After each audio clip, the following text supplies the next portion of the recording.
चला दो भैया एक चाय चाय चाय।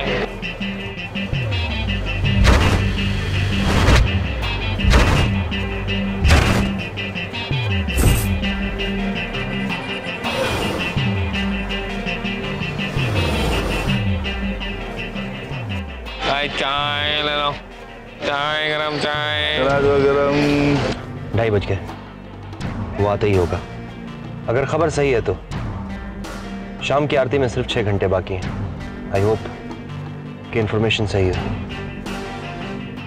पर कुछ गड़बड़ है राठौड़। ये शिवचंदक है कौन और हमारी इतनी फिक्र क्यों कर रहा है? हो सकता है किसी राइवल गैंग का मेंबर हो या फिर कोई दुश्मन जो नहीं चाहता कि ये डील पूरी हो। और शायद वो राणा को जानता हो, और वैसे भी राणा तो अब मर ही चुका है। तो एक मोटरसाइकिल आएगी। रिया, नजर रखो उसके ऊपर। क्या उसके पास कोई बैग है? नहीं, उसके पास कोई बैग नहीं है। तो फिर ये गलत आदमी है। सर एक और बाइक आएगी है ना, उसके पास बैग है। सब लोग अलर्ट हो जाओ और अपनी अपनी पोजीशंस ले लो। अगर मूर्ति एक्सचेंज हो रही है तो इनको उसी वक्त पकड़ना होगा।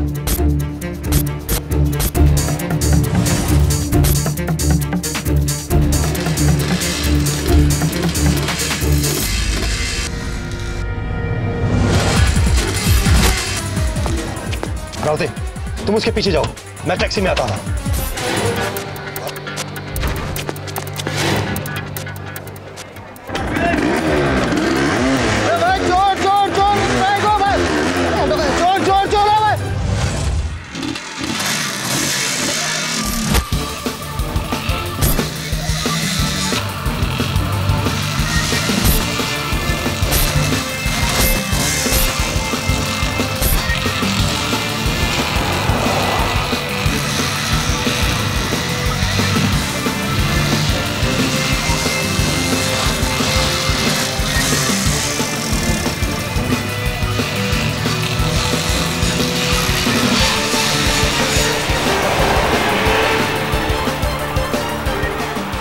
देख चलो।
हम आपके आभारी हैं, इतनी जल्दी ये मूर्ति मिल गई, अन्यथा बहुत बड़ा अनर्थ हो जाता। सिद्धार्थ की कोई खबर? सिद्धार्थ तो सुबह से घर पर है। क्यों? एक मिनट, उसके बारे में हम बाद में बात करेंगे। फिलहाल हमारे लिए जरूरी था कि मूर्ति सही समय पे सही जगह पहुंच जाए। इसका मतलब अब हम निश्चिंत होकर आरती और पूजा के बाद भक्तों के लिए द्वार खोल सकते हैं। जी बिल्कुल। गणपति बाप्पा मोरया, गणपति बाप्पा मोरया, गणपति बाप्पा मोरया। आपका लाख लाख शुक्र है, केस टाइम पे सॉल्व हो गया। लेकिन हमारे हाथ से वो दोनों मोटरसाइकिल वाले निकल गए। रिया, चलो कम से कम मूर्ति तो पकड़ में आ गई। वैसे सिद्धार्थ को तो हम पकड़ ही लेंगे और होपफुली उन सारे स्मगलर्स के गैंग को भी। छोटू, वैसे तुम भेलपुरी वाले कॉस्ट्यूम में काफी अच्छे लग रहे थे। वो तो आप उनके पर्सनालिटी का जादू है। वो तो है, और भेलपुरिया भी बिक गई। वैसे लोग ये सोच रहे होंगे कि अगर भेलपुरी वाला ऐसा है तो भेलपुरी कैसा होगा। यदि अगर चाय नहीं बिकी तो उसमें जलने की क्या बात है? वैसे कुछ नहीं है छोटू, मैं तो ये सोच रहा था अगर तेरा वो 11:30 बजे वाली आ जाती तो तुझे ये गेटअप में देखने के बाद झट से चली जाती अपने मम्मी पापा को बुलाने और तेरा तभी का तभी इंट्रोडक्शन करवा देती है ना रिया? अरे छोटू यार, सब बाद में बाल पे पहुंच जाता है। ये मजाक कर रहा हो यार, मस्ती का माहौल है, चिल मारना।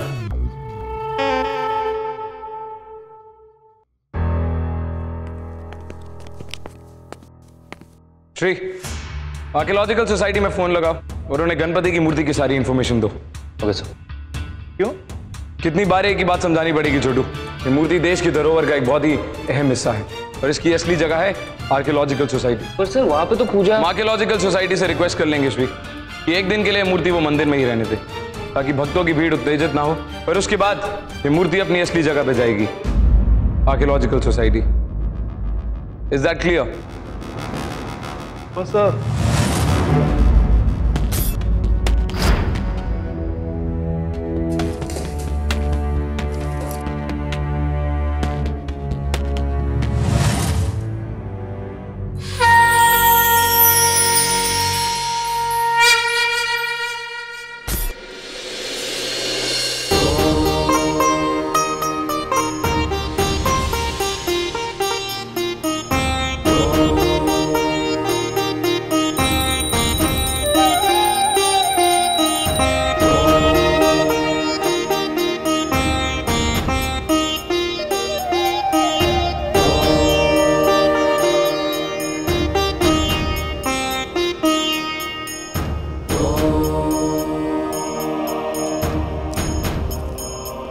अच्छा रोशनी, मैं जा रहा हूं। हाँ, अरे प्रसाद तो लेकर जाओ।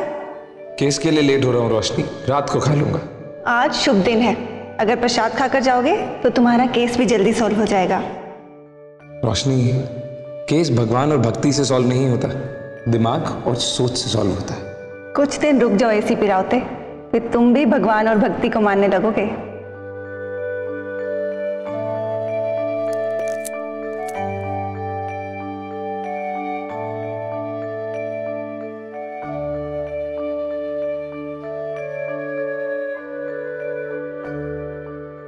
मैं गलत, तुम सही। I am sorry.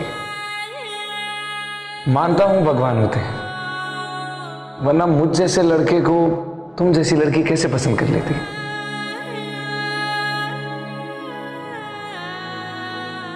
अच्छा, अब प्रसाद दे दो, केस अभी भी मुझे ही सॉल्व करना है।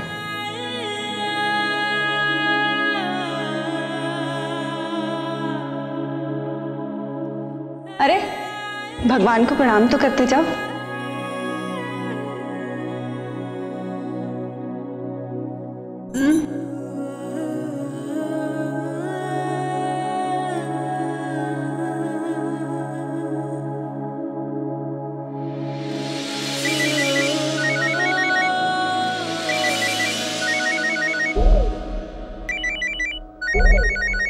छोटू, तेरा फोन देना। पागल है क्या छोटू? पता है कितनी की है? क्या बोला? तब मैं तो बस ये कह रहा था कि कीमती फोन है इसलिए ध्यान से देने। मूर्ति भी थी। क्या मतलब? बताता हूं, पहले मंदिर तो चलो। पर क्यों? हुआ क्या है? वक्त बहुत कम है राठौड़, पहले मंदिर चलें।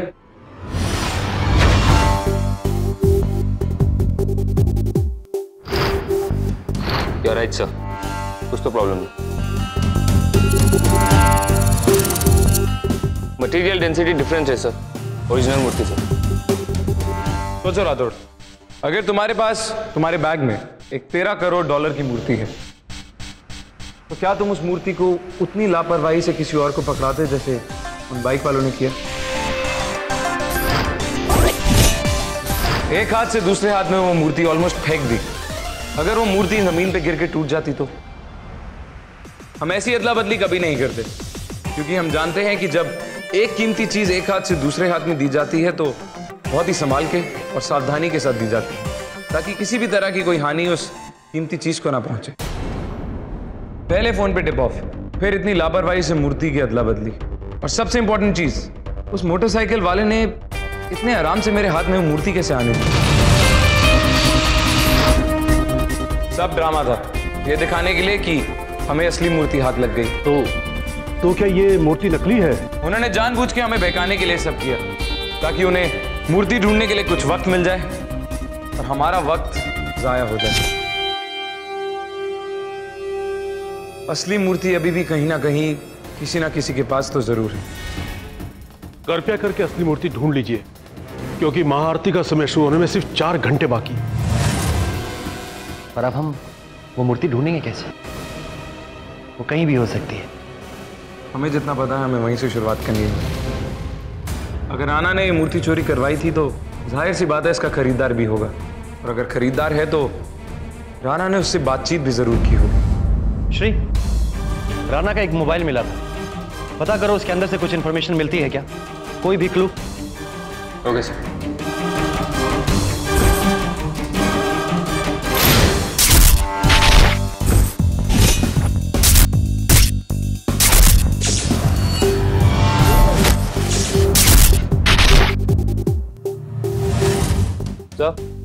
एक फोन नंबर है किसी आजाद एंटिक स्टोर का। पिछले 5 दिनों में राणा ने इस नंबर पे काफी फोन किया था। अंधेरे में एक तीर चलाना होगा राठौड़।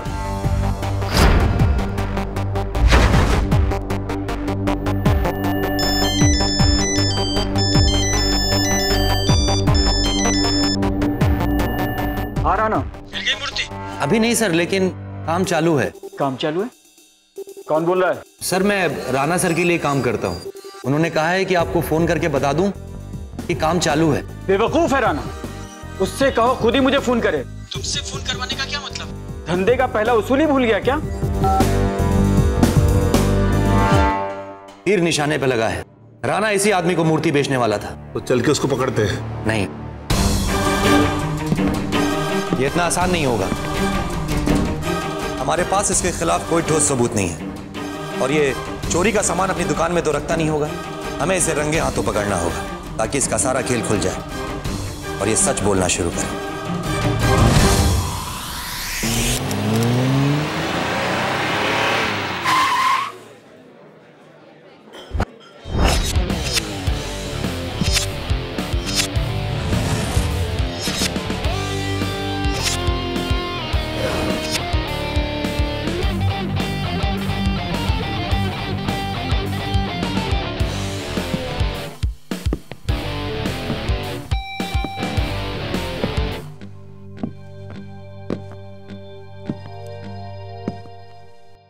एक्सक्यूज मी, मेरे पास एक एंटीक्स का बहुत बड़ा कलेक्शन है, मुझे उसके लिए कुछ चीजें दिखाइए। फिर तो आप बिल्कुल सही जगह पे आए हैं। ये देखिए, एंटीक में हमारे पास में ये बहुत पुरानी चीज है और इसको लोग काफी पसंद करते हैं।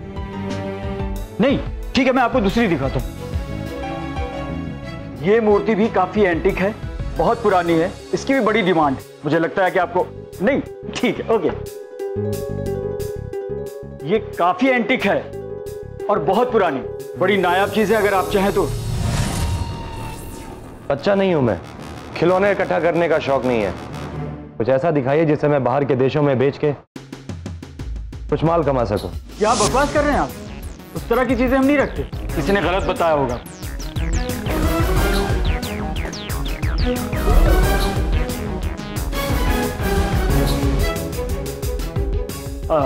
ठीक है, तौसीफ तुम इस तरफ का संभालना, मैं आता हूँ। आइए साहब।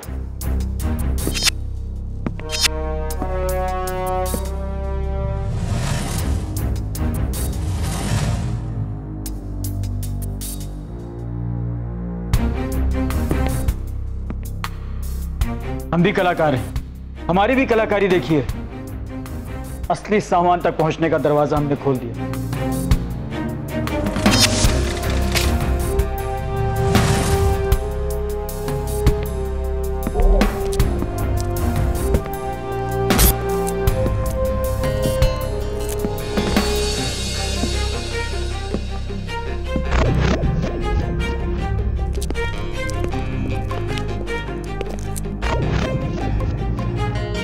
जिस पे भी दिल आ जाए उंगली रख दीजिए, फिर बात करें। मुझे सिर्फ एक मूर्ति चाहिए, गणपति की पत्थर की मूर्ति जो तुमने राणा से मंगवाई थी।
एक तो हाथ लगाए। देखिए आप लोगों से जरूर कहीं ना कहीं भूल हो रही है। हमारा वक्त बर्बाद मत करो। सबूत है हमारे पास। ये राणा ने सिद्धार्थ से उस मंदिर की मूर्ति चोरी करवाई और वो ये डील फाइनल करने ही वाला था कि किसी दूसरे गैंग के मेंबर ने उसे गोली मार दी। अब सिद्धार्थ मूर्ति के साथ गायब है। राणा को गोली मार दिया? पर किसने? वही जानने के लिए हमें तुम्हारी मदद की जरूरत है। मारने वाले का हुलिया तो हमें अभी तक नहीं पता, पर कुछ बातें पता चली है। साथी को पहचानते हो? नहीं। पर ये निशान? क्या मतलब है इस निशान का? ये निशान तो उनका है। किसका? पूरी दुनिया में सबसे बड़े स्मगलिंग गैंग के चुराए हुए एंटिक्स का धंधा करते हैं ये लोग। हर बड़े देश में चोरी करते हैं। एक देश में अगर चोरी करते हैं तो दूसरे देश में बेचते हैं। एक बार अगर इनकी किसी भी चीज पर नजर पड़ गई तो फिर बस उसको किसी भी हाल में ये लोग छोड़ते नहीं। हिंदुस्तान में इनका काम संभालने वाला आदमी भी बहुत ही खतरनाक, बहुत जालिम है ये लोग। उसका नाम बैजू है। दिखता कैसा ये बैजू? अभी तक तो उसे किसी ने भी नहीं देखा। हमारे धंधे में सिर्फ उसकी बातें होती हैं। बड़ी दहशत है उसकी। कहते हैं कत्ल करना तो इसका शौक है और ट्रिगर दबाते वक्त उसकी पलक तक नहीं झपकती। अपने शिकार को ये किसी न किसी तरह से ढूंढ ही लेता है। कहीं ये लोग उस लड़के के पीछे तो नहीं जिस लड़के ने मूर्ति चुराई थी? अगर वो लोग इस लड़के के पीछे हैं तब तो भूल ही जाइए, फिर तो वो जिंदा ही नहीं बचा होगा। मेरी बात का विश्वास कीजिए, मैं अच्छी तरह से जानता हूँ।